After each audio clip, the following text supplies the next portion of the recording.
También es bueno, por ejemplo, saber cómo los expertos hablan de cómo sucedieron las cosas. Sin embargo, algo negativo, por ejemplo, es chispas. No necesariamente tenemos materiales adecuados para llevar cosas al aula. O también el asunto de, oye, los programas educativos son de por sí muy extensos. ¿De verdad tengo que enseñar historia? Bueno, el asunto es, puede haber pros y puede haber contras acerca del uso de la historia. Sin embargo, ahora yo les quiero proponer qué hago, por ejemplo, yo dentro de la investigación. Bueno, yo no tomo la historia como para reproducirla o para ilustrar cosas o para, o incluso como cultura general. No, más bien, por ejemplo, yo suelo, en el tipo de investigaciones que yo hago, suelo recurrir a la historia como un escenario sociocultural en el cual hubo hombres que querían hacer algo, como por ejemplo Charles Minard, que quería divulgar en un espacio de 2 dimensiones toda una historia. ¿Por qué? ¿Cómo lo hizo? ¿Para qué lo hizo? Y esa, eso que el hombre estaba haciendo al hacer matemáticas, esa es lo que me gusta traerme al aula de matemáticas. Y otra de las razones es que muestra que la realidad, digamos, la matemática es compleja. En realidad yo no puedo como hablar de que primero te enseño los números reales, después, a ver, con las gráficas. Primero te voy a enseñar el plano cartesiano, la X, la Y, a localizar puntos, y luego te voy a enseñar relaciones, y luego te voy a enseñar funciones. No, ese orden, ese orden es un orden que se inventó la escuela, que no necesariamente, digo, en 1812, déjenme decirles que ni siquiera estaba planteado el sistema cartesiano. Y si, ustedes lo pueden ver en el gráfico de Charles Minard. Es decir, yo puedo traerme cosas de la historia para enriquecer y dar una razón de por qué, por ejemplo, necesito el plano cartesiano. Y esa es una de las primeras preguntas que yo me hice. Por ejemplo, hoy, en el siglo XXI, siglo XX también, enseñábamos, ya manejamos gráficos como este. Les decía, tu eje X, tu eje y localizas puntos y ahí tienes tu gráfica. Sí, pero como ustedes pueden ver en el ejemplo que les mostré, o también como este ejemplo que les voy a poner acá, esta gráfica es como Leibniz en la época de Newton, es decir, siglo XVIII por ahí, hablaba de cosas que hoy también hablamos como el máximo, el mínimo, la tangente, etcétera. Y este es el tipo de gráficos que usaba. Bueno, ¿qué le ven? O bueno, que a mí una de las cosas que me extraña muchísimo es si ven que hay un eje horizontal, pero no hay un eje vertical. Cuando quieren discutir la ordenada de los puntos, los discuten en términos de los segmentos verticales, por ejemplo, DC, FG, NL. No tienen un eje vertical como referente. Y estamos hablando de Newton y Leibniz. Entonces, esos asuntos de corte histórico me hacen pensar que de pronto tu sistema cartesiano es un referente de la escuela, pero no tiene por qué ser así a fuerzas. Es algo que como docentes tendríamos que explicar por qué funciona o por qué no funciona, o cómo usar ese referente, porque digo, bonito y mono y útil lo es. Eso no me va a quedar la menor duda, pero no es cierto que no hay otras maneras de representar funciones, como los ejemplos de corte histórico que les acabo de mostrar. Bueno, a ver, ¿a dónde voy con esto? Me voy a ir rápidamente al siglo XXI para mostrarles un par de ejemplos. Y aquí me gustaría que por ahí en el chat, por ejemplo, y ahorita lo vamos a platicar, es, a ver, vean estas dos gráficas, ¿va? Entonces, la historia es, una niña amaneció enferma y su mamá registró la temperatura de la niña. Aquí pueden ver, a las 7, 7:30, 8, 8:30, 9, 9:30, 10. ¿Ok? A las 10:30 le dio un medicamento y volvió a registrar la temperatura. La pregunta que les quiero hacer, si alguien quiere poner en el chat, por ejemplo, ¿cuándo, a qué hora ustedes consideran que la mamá de la chiquita, que se llama Julia, se sintió más tranquila? ¿A qué hora consideran que la mamá se sintió más tranquila? A ver si hay alguna colaboración rápidamente en el chat. ¿A qué hora, aquí, si quieren, aquí pueden ver, a qué hora creen? ¿A las 12? ¿Ok? A las 12, que es este de aquí. Bien. ¿Alguna otra alternativa? ¿A las 11? ¿Ok? ¿A las 11? ¿Sí? Bien. ¿Alguna otra? Bueno, 12:30. Ok, 12:30. Fíjense, 12:30. Estas tres aportes, muchísimas gracias. Fíjense que están haciendo ver puntos, es decir, a las 11, porque la temperatura a lo mejor ya pasó de la gravedad. A las 12, porque la temperatura ya se acerca a lo normal. A las 12:30, porque la temperatura ya prácticamente es la normal. Pero a lo mejor alguien puede haber contestado entre 11:30 y 12. Entre 11:30 y 12. ¿Qué querría decir entre 11:30 y 12? Querría referirse a este intervalo, que es donde la temperatura desciende más rápido. O bien a lo mejor alguien dice, a partir de la 1, porque ya la temperatura se estabilizó. Entonces quiere decir que es de aquí para la derecha. Bueno, déjenme decirles, aquí en este pedacito, la pendiente de la recta es 0, y aquí en este pedacito es el valor de la pendiente negativa, porque va disminuyendo, pero más alto. Este es un ejercicio para darle significado a la pendiente. Y tiene mucho sentido no ver solo puntos, 11:30, 12, sino a lo mejor ver intervalos. Entonces, fíjense que la manera como yo veo una gráfica, claro que me va a dar respuestas diferentes. Les voy a contar otra historia. Esta historia tiene que ver con el nacimiento de un bebé. Bueno, en realidad tiene que ver con un parto.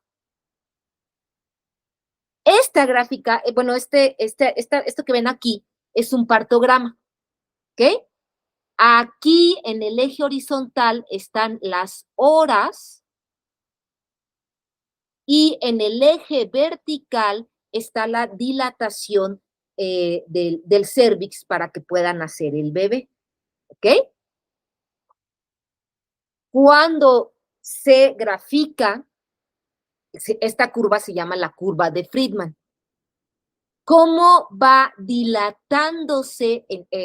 Esta dilatación está en centímetros del cérvix y este eje horizontal es el tiempo, ¿ok?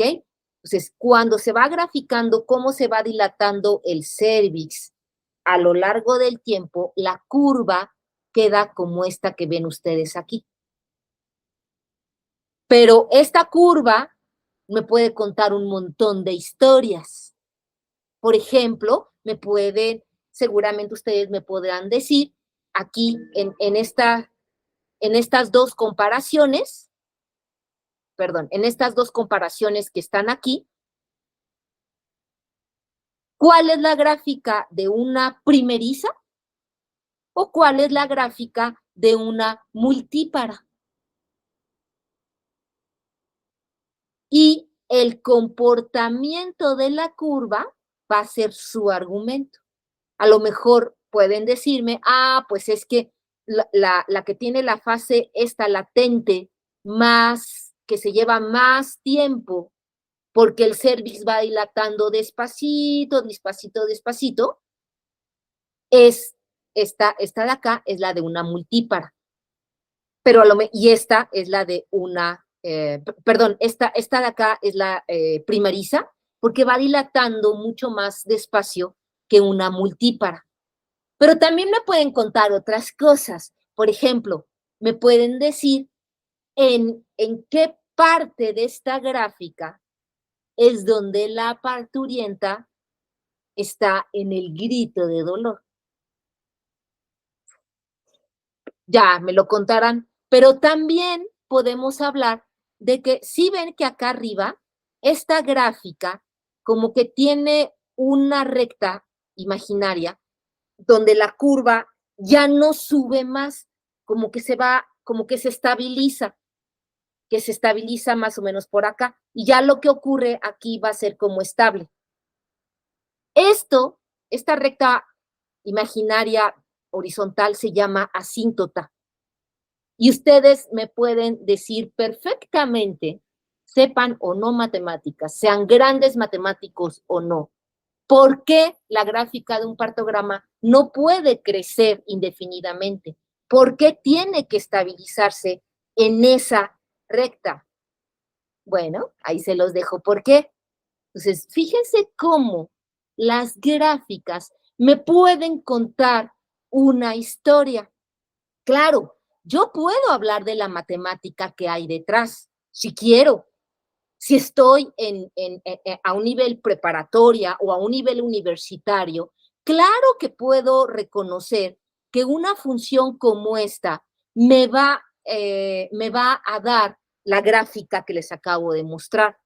Y también, aquí les dejo el dato, pueden recurrir a esta simulación en GeoGebra, donde podemos ir viendo cómo el bebé va naciendo a lo largo de la curva. Es decir, a partir de un uso de la gráfica del cotidiano, yo puedo ir desarrollando un lenguaje gráfico ad hoc para el nivel educativo en el que esté.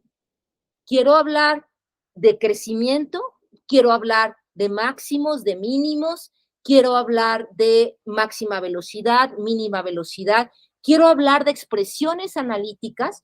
Tú lo puedes llevar a donde tú quieras, siempre y cuando dejes hablar a la función. Ese es a lo que yo le llamo problematizar las gráficas.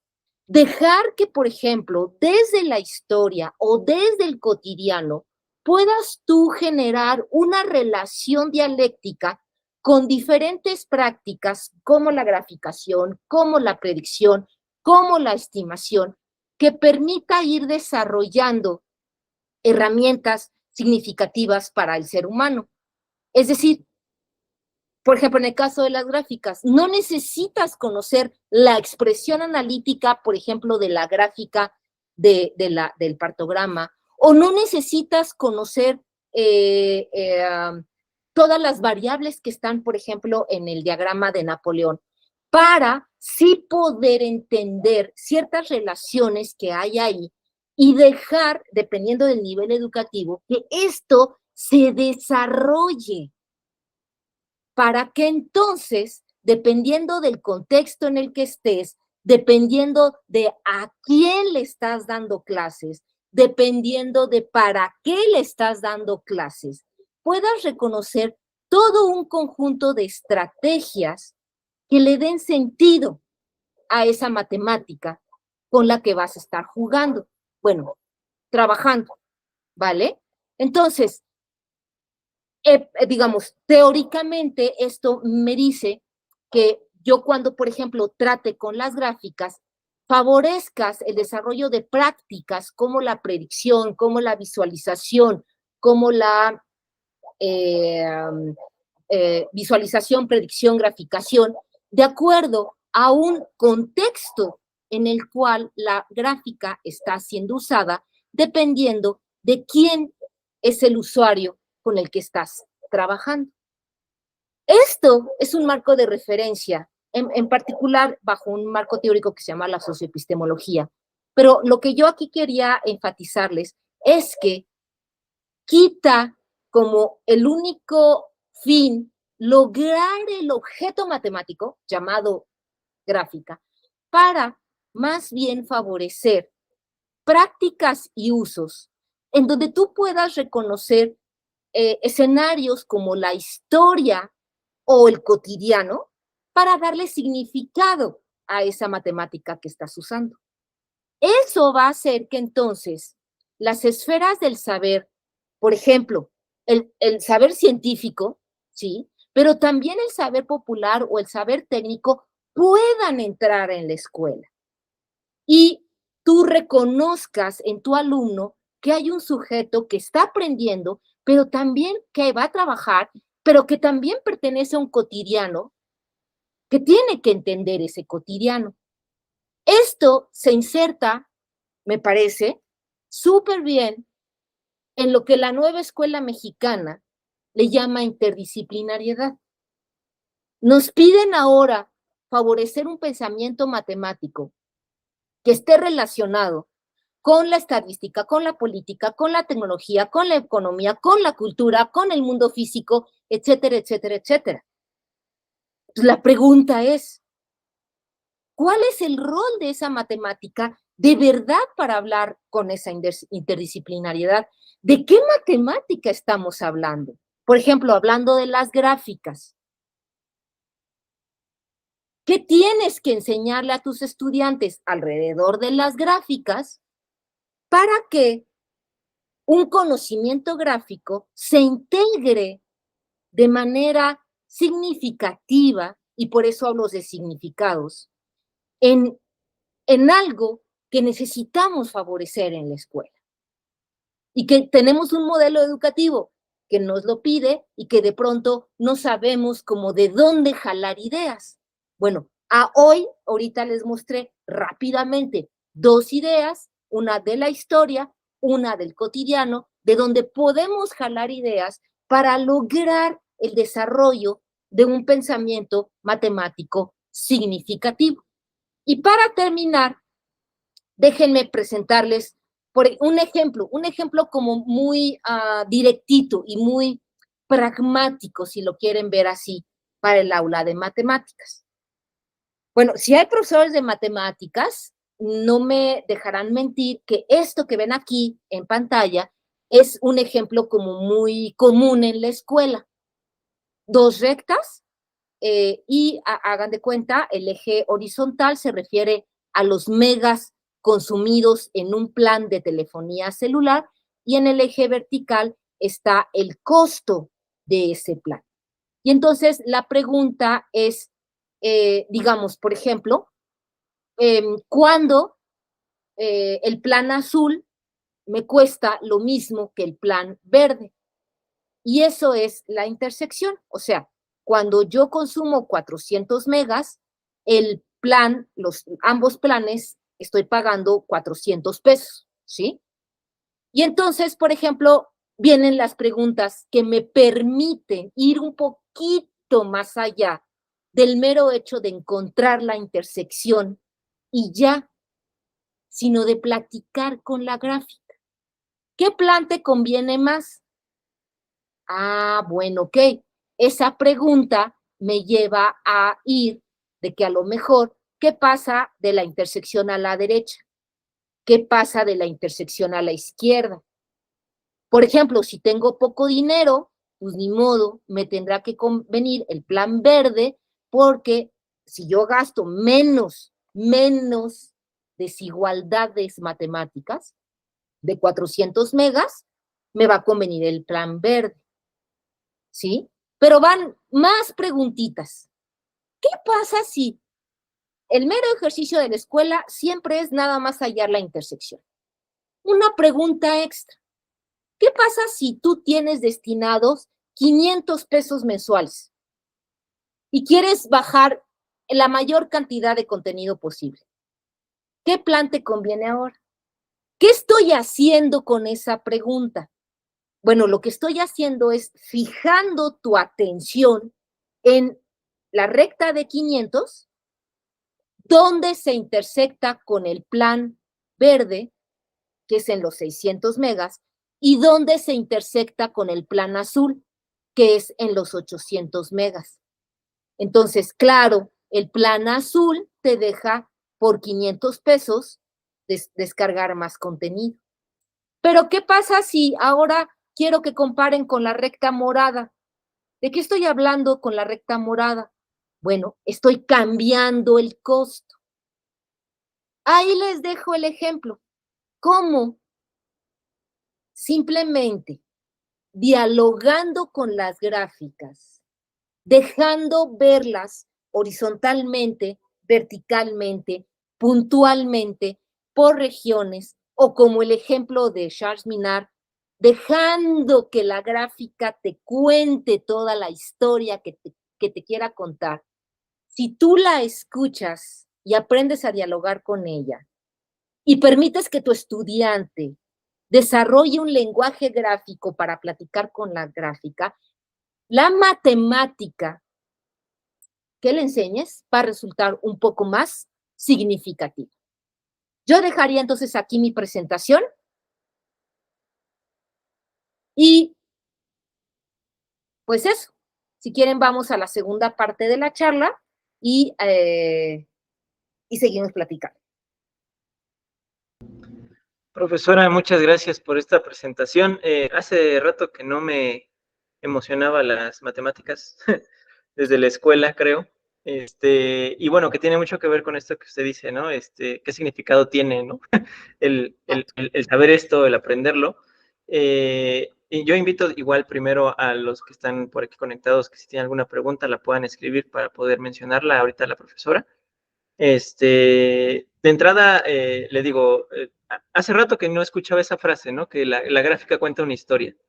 Y creo que una de las cosas que al menos creo de forma personal es que en general la mayor, o bueno, creo que una de las formas más prácticas en las que podemos relacionar los conocimientos es entendiendo que todo es un lenguaje, ¿no?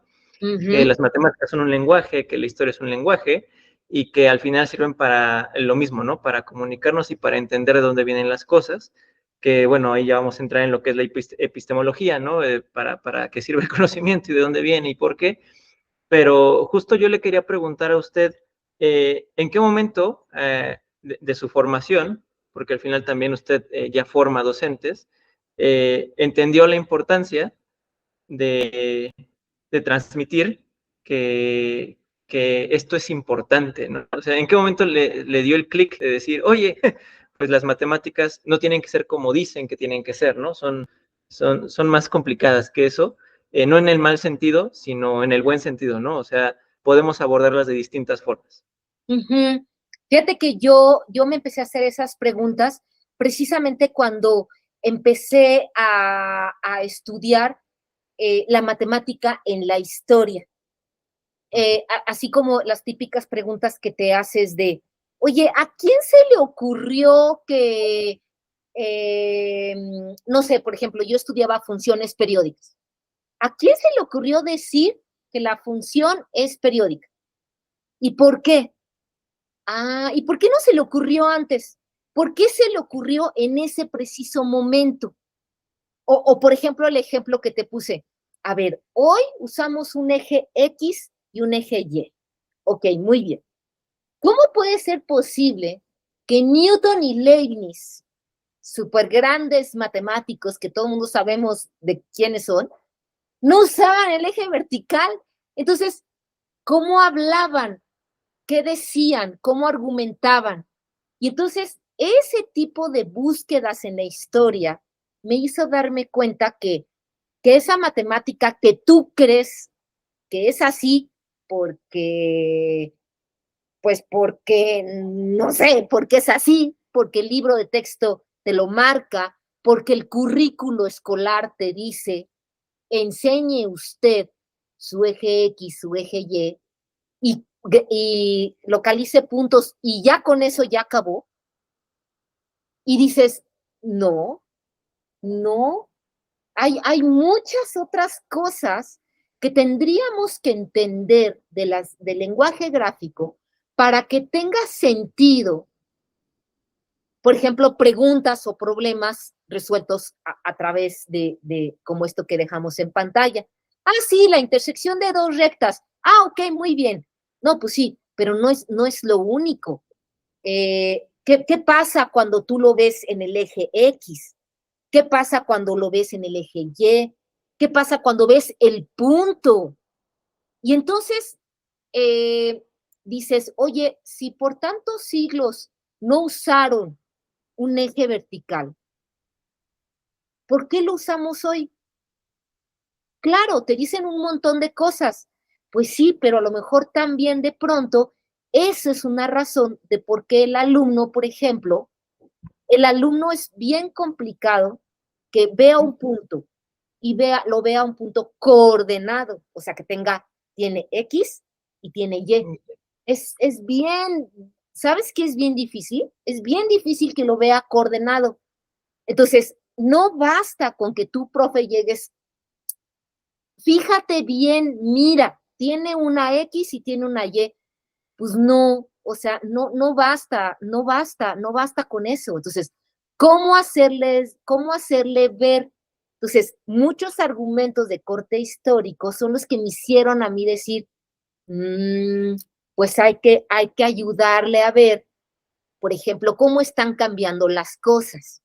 Por ejemplo, en la gráfica de la parturienta, ¿dónde la parturienta siente más dolor? Ah, bueno, eso hace que coordines los dos ejes. Y no te lo digo yo, profesor, así como de fíjate, sino la pregunta, por ejemplo, ¿no? Entonces, yo, en resumen, yo creo que yo me empecé a dar cuenta, fui más sensible cuando me empecé a echar estas revisiones de corte histórico y luego a relacionarlas por qué tu alumno se equivocaba o no veía cosas que a lo mejor tu profesor, pues sí ves y crees que todo el mundo ve como tú y pues no. Entonces, yo creo que por ahí empecé a ver esos asuntos. Por ejemplo, igual, si me puede ayudar poniendo la slide número 14, que está hablando sobre la nueva escuela mexicana, hay una de las cosas que me llama mucho la atención y que tiene que ver con lo que ahorita nos compartí en la ponencia. De pronto, al menos, corríjame si me equivoco, a mí me da la sensación de que usted está proponiendo de que no lleguemos como docentes a enseñarles matemáticas como procedimientos, sino que les estamos proponiendo entender problemas a través de ciertas herramientas, ¿no? Que en este caso son las gráficas, ¿no?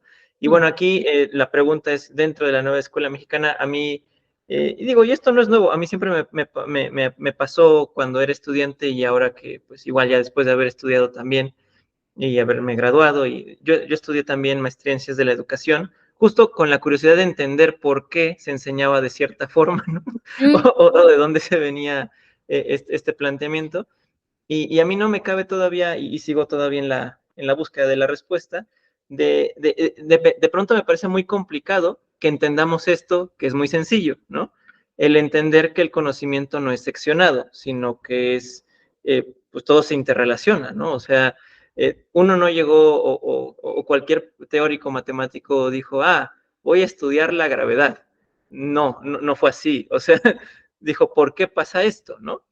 Y a través de sus razonamientos fue como fue armando el conocimiento y de pronto resultó que ese conocimiento entra en lo que conocemos como matemáticas, pero que al final tuvo muchas otras implicaciones más allá de una simple fórmula, ¿no?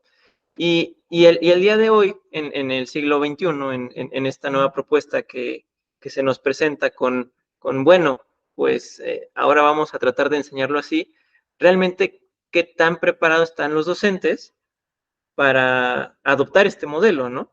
Porque yo creo que también venimos de una formación en donde nos enseñaron que no es así, que sabe más o es mejor quizá el que sabe hacer las operaciones más rápido, o el que incluso sabe más de un tema, y no necesariamente el que sabe explicar ese tema a los demás, ¿no? ¿Usted cómo ve eso, digo, dentro de su labor de investigación y de formación docente? Fíjate que sí, el problema nunca ha sido que pensemos que las matemáticas son un conjunto de algoritmos que hay que dominar y que hay que saber hacer algoritmos, que hay que saber graficar, que hay que saber ecuaciones. Eso está súper bien. El problema radica en que te creas que solo eso es saber matemáticas. Ujú. Y ya digamos, las llamadas aplicaciones, como que se las dejamos al alumno. Ah, ya tu profesor de, no sé, imagínate, en ingeniería. Ah, tu profesor de cinemática o tu profesor de dinámica, él te va a decir en qué se aplica. O en la prepa. Ah, y tu profesor de cálculo, él te va a decir en qué se va a aplicar. No, justo el punto es siempre, todo el tiempo, desde la génesis de cualquier concepto matemático que se te ocurra enseñar, tendrías que poderlo presentar de manera articulada con el mundo, literalmente el mundo que rodea al estudiante en cuestión. O sea, si es un chiquito de primaria, pues será un cotidiano que tenga que ver con lo propio de un niño de 8, 9, 10, 11, de la edad que tenga, uno de 13, uno de 14, uno de 15, etcétera, ¿no? Por ejemplo, el ejemplo que te presentaba de las gráficas, sí, claro, ahí están los megas y el costo. Está muy bien. Fíjate que el mismo problema se puede presentar hablando, por ejemplo, de las tarifas de los taxis, porque hablan de que si el banderazo inicial y que si por kilómetro te cobran tanto, entonces qué compañía te conviene más, etcétera. Pues sí, nada más que un contexto de la telefonía celular, créeme que a tu estudiante le va a ser mucho más significativo que un contexto de taxis. Y si tú le dices, oye, tienes 500 pesos mensuales, ¿por cuál plan te vas? O sea, simplemente un contexto que le resulte significativo, de verdad que va a hacer que lo que estás viendo, por ejemplo, en lugar de ver puntos, ver regiones, le haga más sentido al estudiante. Ahora, el profesor, sí, por supuesto es bien complicado para muchos profesores y a muchos colegas nos está costando porque somos un conjunto de colegas que siempre pensamos estas cosas. Pensar en esto, por supuesto, porque ¿qué crees? Te implica salirte a ti como docente del mero hecho de, a ver niños, venga, pon tu eje horizontal, pon tu eje vertical, localiza los puntos y ya acabamos. No, tienes que salirte de ahí. Un ejemplo que me acaba de poner un colega. En una situación determinada, tienes un conjunto de puntos y estos puntos los localizas en el plano. Bueno, un profesor le decía, estos puntos que quedaron localizados en el plano, los unió, con líneas, ¿no? Entonces, ¿por qué los uniste? Pues porque siempre nos enseñan que hay que unirlos. No, pues es que depende. Y entonces, ese depende, al profesor lo metió en un dilema de tener que argumentar por qué tiene sentido o no, por qué tiene significado o no, unir, por ejemplo, una nube de puntos que tú graficas. No es tan trivial como únalos, no, es simple instrucción. ¿Y de qué crees que depende? Depende del contexto. Entonces, si estás enseñando si la estás viendo en un contexto de estadística, donde la variable en cuestión son personas, no tiene sentido unirlo. Pero si estás en un contexto de cálculo o de funciones, donde el eje horizontal es el tiempo, ahí tendría un poquito más de sentido por qué los podrías unir o no. Fíjate cómo entender eso en un contexto hace que el profesor, claro, se tiene que salir de su zona de confort y ahí por eso empecé diciendo, problematizando esa matemática que enseñas. Cuestionarte, ¿qué matemática? ¿Qué gráficas? Si quieres puedes pensar en el concepto matemático. ¿Qué función estás enseñando? ¿Qué gráfica estás enseñando? ¿Y por qué lo enseñas así? Eso, a los colegas profesores nos cuesta un montón porque no era común. Y ahí es donde tenemos que recurrir a un montón de fuentes, expertos en matemática educativa como yo, pero también a otros colegas, a tus colegas de junto, ¿no? De los que enseñan, es decir, tienes que establecer un diálogo de otro tipo. Por eso la pregunta que les dejé aquí, ¿de qué matemática estoy hablando si yo quiero lograr eh, esta interdisciplinaridad de veras? No es la misma matemática. Entonces, claro que nos está metiendo a los docentes en pues no en un problema, pero sí en un momento de profesionalización docente que importa repensar. Y más que nunca, importa hacerlo en comunidad. Por eso este tipo de charlas me parecen como bien significativas, porque las cosas no se hacen solos, no Sí, son claro. ahí aislados. Es en Sí, es en conjunto. Y una de las cosas que nos pasó cuando empezamos a hacer estas charlas fue justo eso, ¿no? Que de pronto se empezaban a encontrar personas que decían, yo hago eso en esta escuela, ¿no? Y de pronto en mi escuela no apoyan tanto el que sea tan creativo en esta clase, ¿no? Pero de pronto se encuentran en otro docente de otro estado que también lo hace y pues de pronto como que ya, aunque no hagan tanto contacto, pero de pronto eso ya les hace como un clic de decir, no estoy loco, ¿no? Puedo hacer cosas distintas. Y justo y con puedo hacer esto, y puedo jalarme esta idea para acá, sí. A mí me gustó ahorita, justo cuando empezó la charla, y es algo que no lo veo hacer muy seguido en los docentes, es que utilicen a un youtuber, un edutuber, para iniciar o para explicar un concepto, ¿no? Y me dio hasta risa cuando dijo, no, bueno, esta chica que está un poco loca, ¿no? Loquísima.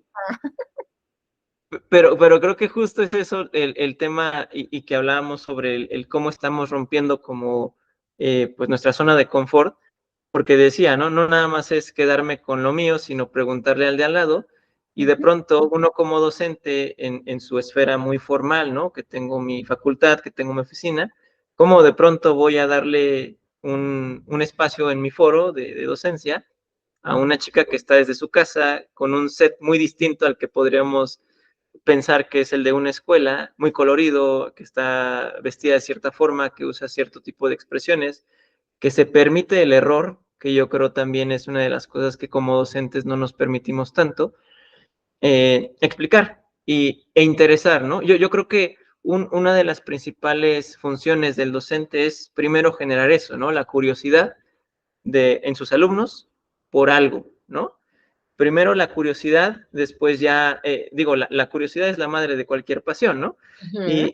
Y de ahí vamos desarrollando estos futuros matemáticos, estos futuros ingenieros, estos futuros lo que sea, ¿no?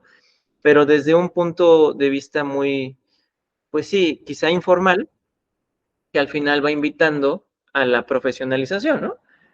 Y otra vez que no está peleado con la creatividad. A mí me gustaría también que nos compartiera un poquito más sobre su postura o su percepción, más que nada, al respecto de esta nueva era, ¿no? En donde ya no nada más es YouTube, ya es TikTok, ya es ya es Facebook, ya son varias fuentes de información y que al final del día creo que hay algunas que son valiosas, otras que no, quizá no lo son tanto, pero que al final es distinto, ¿no? Ahora ya no es necesario ir a una biblioteca, sino que ya abrimos el celular y ya está la información. Y pues no sé, o sea, como docentes, ¿cómo usamos esa plataforma o esas plataformas y cómo evaluamos si un contenido es valioso o no es valioso, que al final del día también creo que es una buena muestra de cómo es que como docentes podemos ir modificando nuestro estilo de enseñanza o nuestras clases, ¿no? No sé cuáles sean sus pensamientos al respecto. Fíjate que el tener acceso a una gran variedad de herramientas digitales, como todas las que mencionaste, a los docentes nos abre, y creo que lo que pasó durante la pandemia fue una muestra de ello. Nos sacó mucho del apuro en muchos aspectos. Por ejemplo, también esta grafiquita que mostré de qué significaba aplanar la curva, esa idea de aplanar se ve bien bonita en la gráfica. Y por mucho, digo, salvo que tú lo hicieras y te aventaras tú, por ejemplo, en GeoGebra o en cualquier calculadora, te aventaras a hacer el dinamismo de aplanar la curva, la verdad es que ese iconito dinámico se ve perfecto y te permite entender la noción de pendiente para hablar de la inclinación de estas pendientes y entender eso que tiene que ver con la forma de crecimiento de la curva. Entonces, esa búsqueda es como bien rica. Por ejemplo, el diagrama de Charles-Minard digamos, a Charles-Minard se le conoce en algunos lados como el padre de la estadística, que déjame decirte que la intención de Charles Minard era de comunicación. De pronto uno dice, a ver, espérame, la idea de los gráficos estocásticos es comunicar, claro, con orden y bien hechecito. Y si tienes unos datos, te servirá un gráfico. Si tienes otro tipo de datos, te servirá otro gráfico. Pero a fin de cuentas es comunicar. Y de pronto a muchos profesores de estadística se les olvida y creen que todo la idea es pon tus puntitos en tu histograma y ya terminaste. No, pues no, justo la historia no los recuerda. Bueno, ese gráfico yo lo conocí, digamos, porque me estudio gráficos y está bien bonito y está bien interesante. Pero, y obviamente, por ahí les dejé la referencia de unos colegas que lo usan para hacer una actividad en el aula. Ah, está súper bonito. Pero cuando yo a Ter, la youtuber que viste española, yo la sigo porque hace cosas de arquitectura. De repente que presenta la charla y se llama así, los 5 diagramas más importantes de la historia. De hecho, presenta otro acerca del vuelo de una mosca. Súper recomendable. Bueno, cuando yo vi la explicación de Ter, dije, Gaby, ¿qué le hacemos al cuento? Ella lo explica mejor que yo, que tú y que todos los colegas que he visto en toda mi vida. En 5 minutos está explicado por muchas razones, por el dinamismo del medio virtual, pero también por la manera como va hablando. De repente te mete un ejemplo de Justin Bieber y de repente y dices, ¿cómo? Bueno, pero lo explica mejor que tú y que yo. La verdad es que ¿para qué le hacemos al cuento? Esa explicación a cualquier estudiante le va a hacer mucho más sentido que tú estarte a ti tus 3 horas explicando lo que quiere decir. Pero ojo, así como hay youtubers que son muy cuidadosas con su contenido, porque alguna vez la propia Ter mostró cómo preparaba sus cosas y dije, no, pues sí, tiene idea de lo que habla la mujer. También hay personas, y ustedes lo pueden saber, si tú buscas cualquier tema matemático, te vas a encontrar en YouTube una persona que te lo explica. Ojo, también te encuentras cada cosa Por ejemplo, el otro día me encontré uno que estaba explicando cómo cambiar de razones trigonométricas a funciones trigonométricas. Aquí lo importante es que cambias de medir los ángulos en grados a radianes, cambiar de grados a radianes. Ese es un cambio epistemológicamente, lo voy a decir así, súper fuerte y cero trivial. Cambiar de medir un ángulo en grados a medirlo en radianes. Bueno, este buen hombre decía algo así como, ok, hasta este momento hemos medido el ángulo en grado, pero como somos matemáticos de a de veras, vamos a usar radianes. Y púmbatelas, empieza a usar radianes. Yo dije, porque somos matemáticos de a de veras. O sea, los matemáticos de a de veras no medimos grados no medimos ángulos en grados. Dije, claro que sí, y viene esta interdisciplinariedad. ¿De qué depende que midas un ángulo en grados o que lo midas en radianes? Depende del contexto, depende de si estás pensando en asuntos de escala o si estás pensando en un contexto de variación. Ujú. Depende. No, pero no es porque somos matemáticos de a de veras. Entonces yo dije así como, qué vergüenza. Entonces yo dije, ojalá nadie vea eso. Entonces, el profesor de matemáticas, ¿qué crees? Eso es lo que debes saber. Por ejemplo, ¿qué implicaciones tiene cambiar de una manera de medir a otra manera de medir? ¿Por qué? ¿Para qué? ¿Qué le pasa? ¿Qué pasa acá? ¿Qué pasa allá? Eso es lo que un profesor debe saber. No tiene que ver con ser matemáticos de a de veras, tiene que ver con el contexto de uso, hablando de uso, por ejemplo.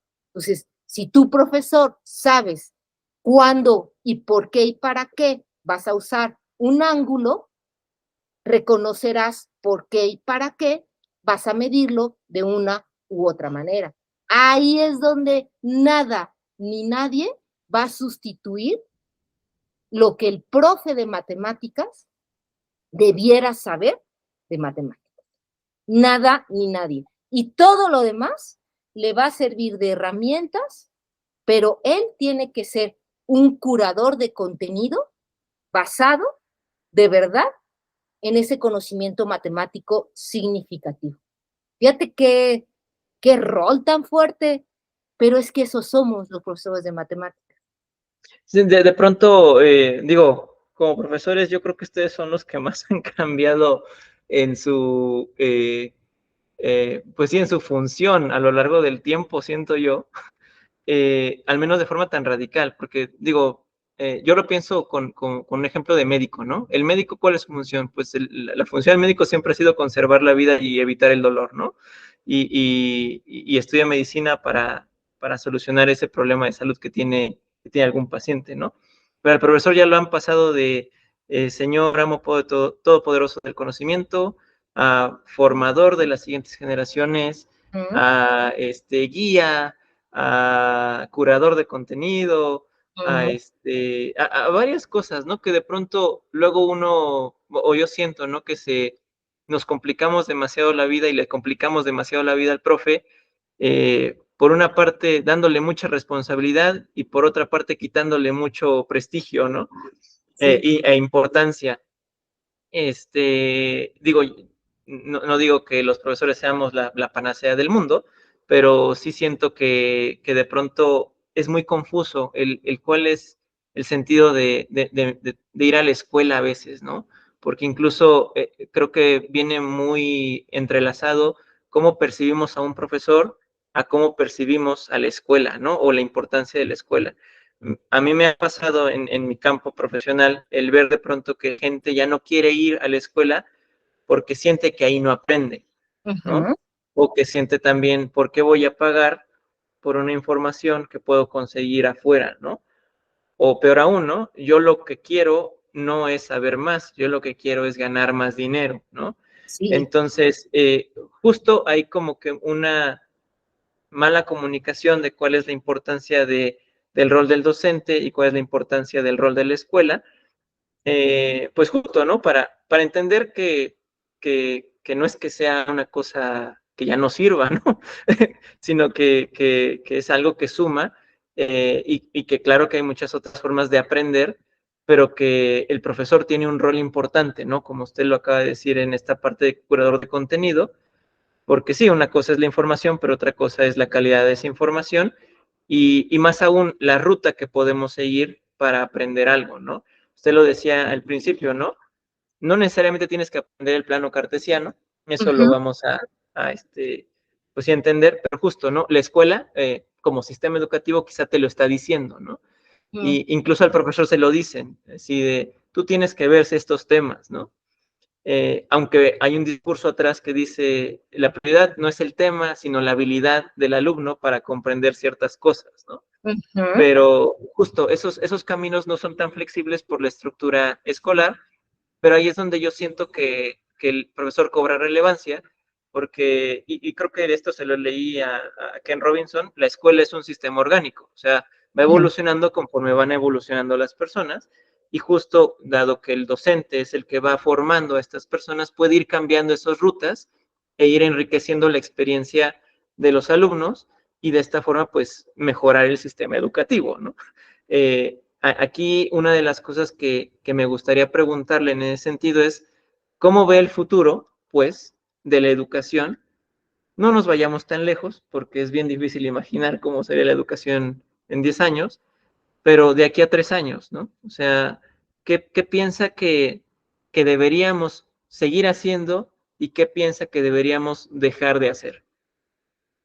Fíjate que una de las cosas que he estado leyendo y entendiendo y dialogando con colegas últimamente es sobre la inteligencia artificial.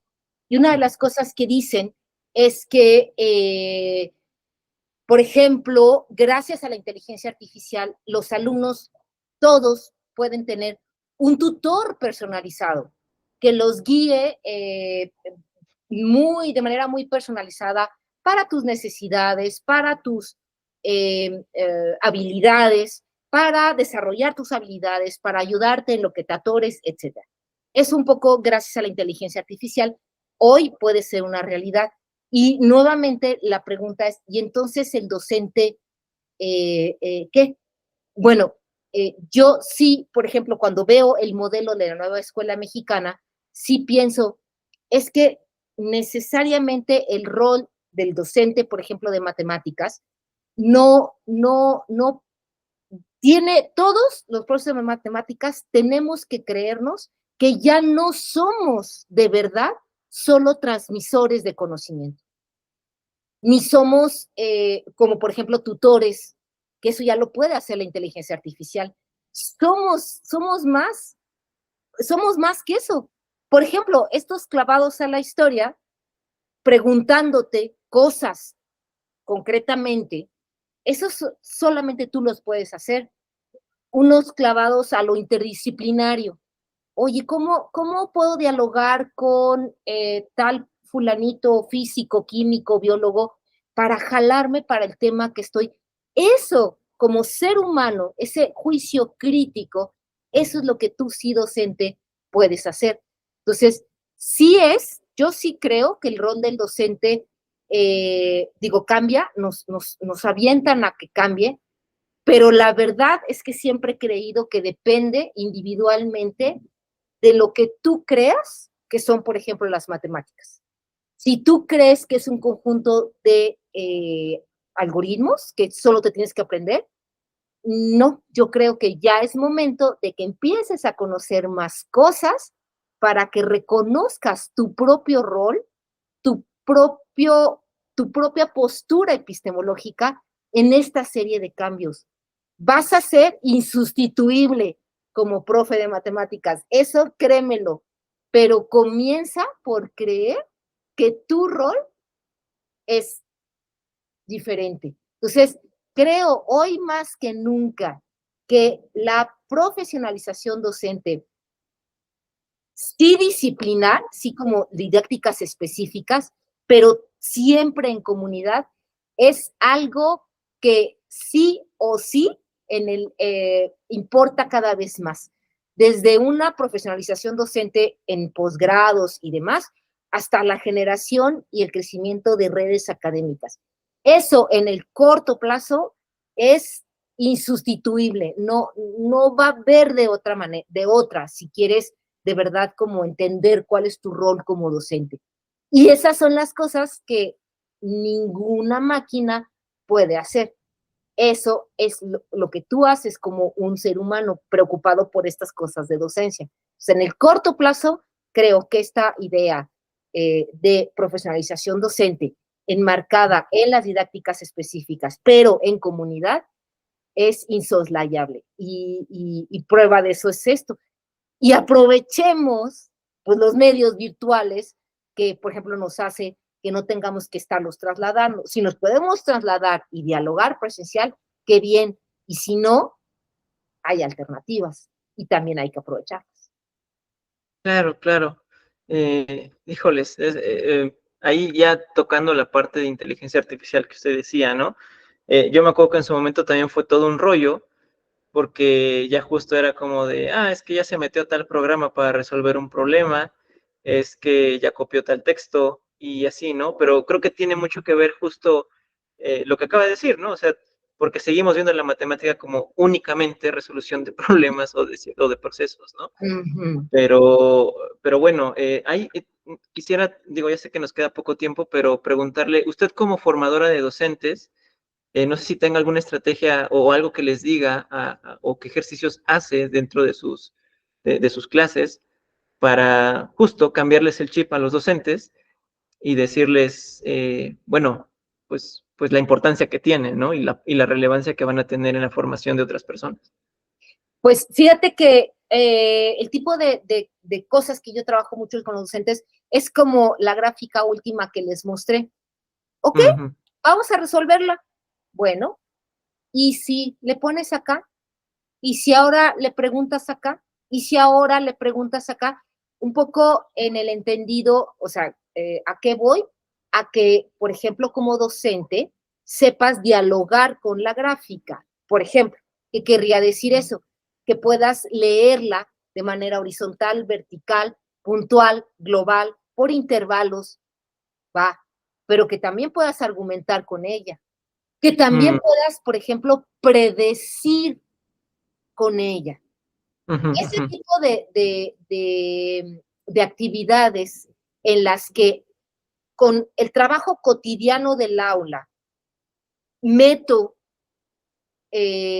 actividades, preguntas, cosas que problematicen la gráfica, por ejemplo, hablando de gráficas, esa es una de las maneras con las que trabajo con los profesores, porque, y siempre terminamos con la misma conclusión. Si tu profesor nunca has problematizado la gráfica con la que trabajas, ¿cómo vas a enseñarle a tus estudiantes que importa, por ejemplo, reconocer el título de una gráfica?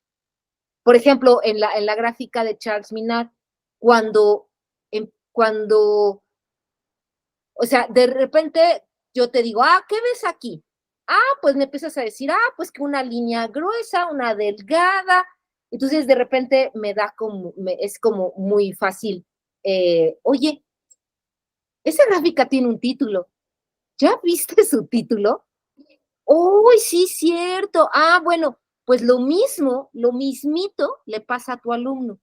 Entonces, te pregunto, ¿qué tendrías que hacer como docente para que eso que te pasa a ti, también tu alumno se enfrente a estas nuevas preguntas?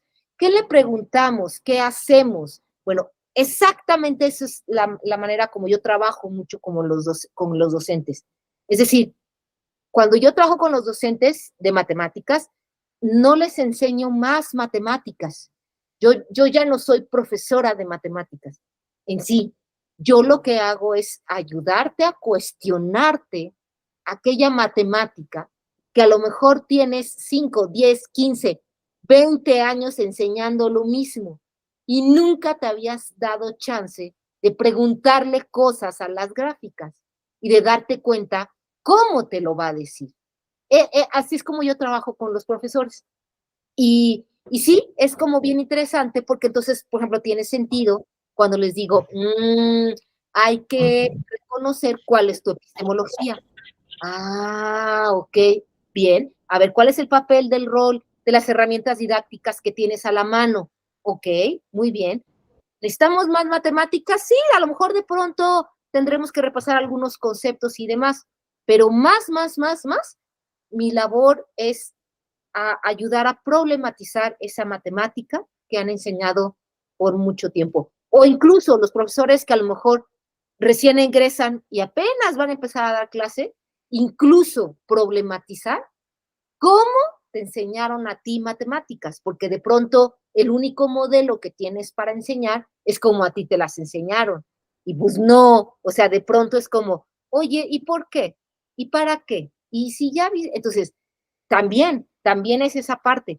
Entonces, yo así es como suelo trabajar con los profesores se hacen dinámicas bien interesantes porque los profesores sienten que eso, que están aprendiendo no más matemáticas, sino a adueñarse, entender de veras esa matemática que tienen que enseñar. Qué padre, profesora. Y pues, bueno, pues ojalá y haya más profesores que justo se cuestionen más el uso y también pues su papel como docentes. Creo que es algo que hace falta como reflexionar y justo, ¿no? Las aulas requieren eso ahora, ¿no? Profesores un poco más, pues sí, que se cuestionen más cosas, ¿no? Y que ayuden a cuestionar más. Exacto. Y Leo, a mí quisiera despedirme de usted diciéndole que algo que me sorprendió mucho de usted es justo que abraza el no saber, ¿no? O el aceptar que hay otras cosas que puede utilizar. Lo que usted dijo, ¿no? Pues esta chica lo explica mejor que yo. Sí. Está bien, ¿no? O sea, no hay ningún problema. Y creo que eso, en general, como seres humanos, nos hace falta, ¿no? Como el entender que a veces no sabemos y está bien. O sea, no significa que seamos incompetentes, solamente significa que pues, ya está esto explicado y de ahí partimos, ¿no? Entonces, pues bueno, de parte de Fundación Kichiwa me gustaría otra vez darle las gracias.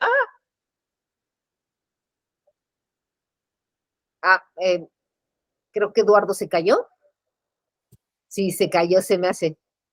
Sí, me comentaba que ya no tenía batería, Se doctora. cayó, ay. Sí, Pues sí. gracias, Sara. Aquí Rebeca dice en su chat que gracias por la plática. Al contrario, déjenme, por aquí les dejé mi correo electrónico. No sé si tomaron nota los colegas profesores. Aquí está, buendiag@hotmail.com y si no, obviamente a través de la fundación también podrían localizar. Gracias, Kiara, por la invitación.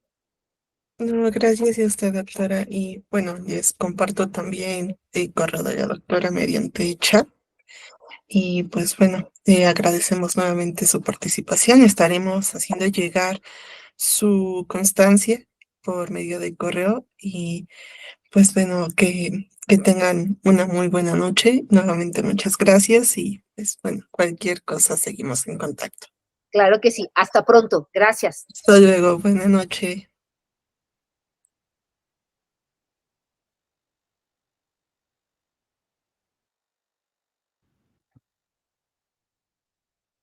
Me fui un ratito, perdón. ¿Seguimos por acá? No te preocupes, Eduardo. Ya despedí a la doctora. Ok. Sí, es que se murió esto. Y bueno, pero bueno, en fin. Gracias a los que se conectaron. Y pues bueno, gracias, Kiara. No hay de qué, Eduardo. Que tengas buena noche. Este, te- gracias. Igual pasamos esta grabación después para que lo podamos subir a YouTube. Sí, sí, está bien. Hasta luego. Hasta luego.